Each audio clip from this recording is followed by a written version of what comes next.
So we're gonna start with said arm, leg, foot, head, whatever you want to paint, apply, whatever you want to do your design on.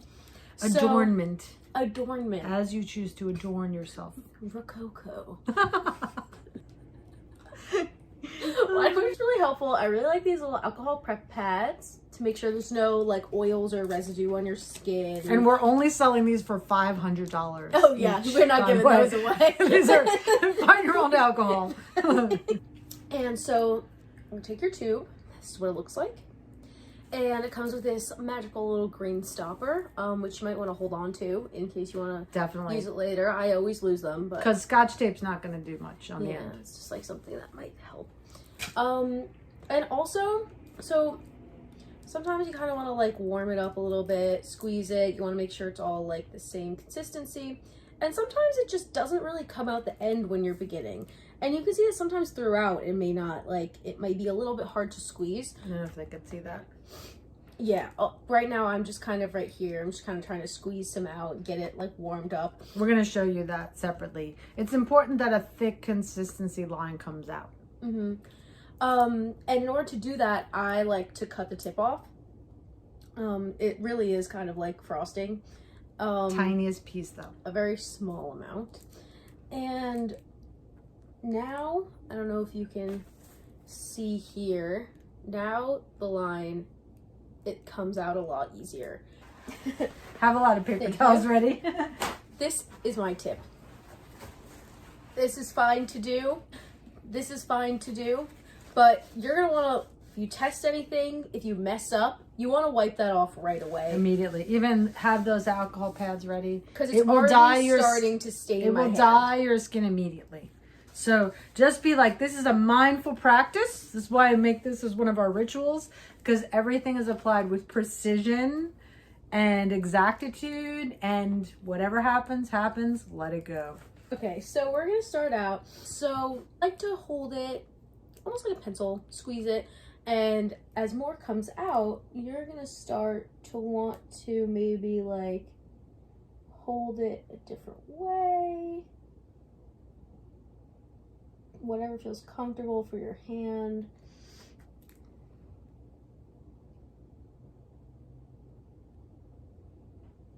Sometimes you need to go back, retrace your design to make sure it's the right type of like curve that you want. Hey, look, that mimics my necklace. This Moroccan window. So, see? That's how we got started. Mm-hmm. Now, if you have extra henna, you could actually practice. We'll be giving you templates within the kit as well if you'd like them. You could practice on glass. You could put the templates under the glass and then take it from there. So that's one way to practice, although it's a little bit of a waste of henna. You could just kind of dive in, I think. Something that I would recommend, that I already did something that I wouldn't recommend, is maybe don't put it right in your elbow crease.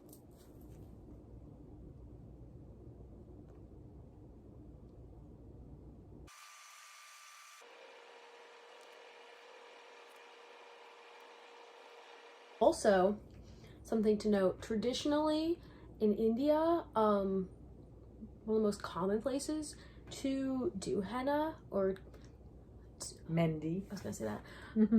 Traditionally, one of the most common places to do Mendhi is on the palm of your hand and the bottom of your foot, or even the top of your hand also, but because of the way blood vessels work and the concentration of blood circulating in your hand, something about that makes the Mendhi design the darkest on the palms of your hands.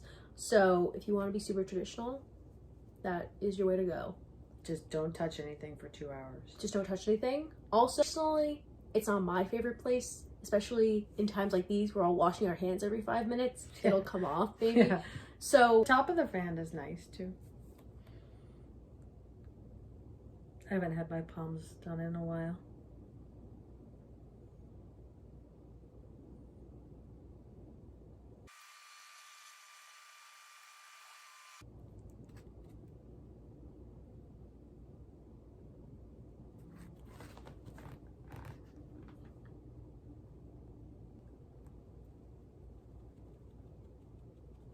Henna has an interesting smell. How do you feel about it?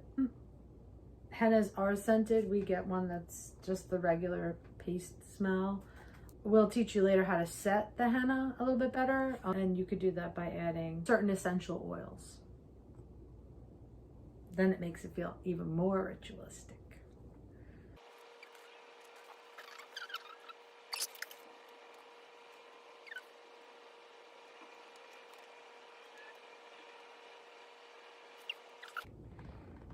See? So should I talk about care a little bit? Yeah. Okay. So right now, as you can see, or you probably can't see, but you'll be able to feel it, the frosting-like nature of the henna starts to dry. It gets a little cakey. Allow it to be cakey. Okay, so that, I mean, a lot of people wash it off as soon as they start to feel it get a little weird. That shouldn't be your intention. The longer that the henna stays on your skin before it flakes off, the longer the tattoo will stay intact on your skin. It will permeate the several layers of the skin. But that said, it does feel a little weird and you might want to like wait. I usually tell myself what, like 2 hours if I could keep it on. I really have never had a time.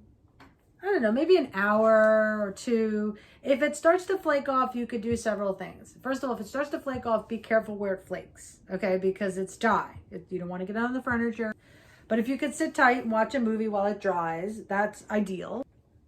Then you could either do two things. You can flake it off, wash your hands. You could keep it on for as long as you possibly can. You could even, if you're going to bed at night, if it's all dry, you could place athletic tape over it and sleep with it on.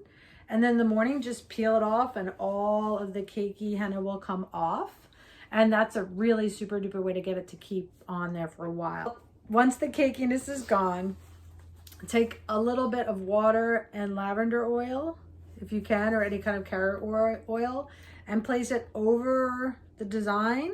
So you could take it, if you have a spray bottle, a little bit of water and lavender and spray it over the cakiness, or once the cakiness is off, rub a little bit of lavender oil into the skin over the design, and it will actually help the design set even more so. What's really nice about that in general is that it will start to get darker a little bit faster. So right away, the design will look orange and it will start to look like a dark brown, which is what you traditionally tend to see in a henna design. Can I say something? Of course.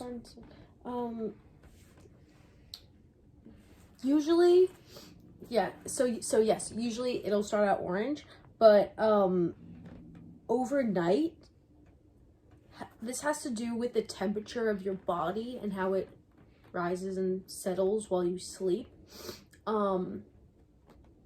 I think that's the reason that usually in the morning after you get henna done, then it's the darker color. That's what I found.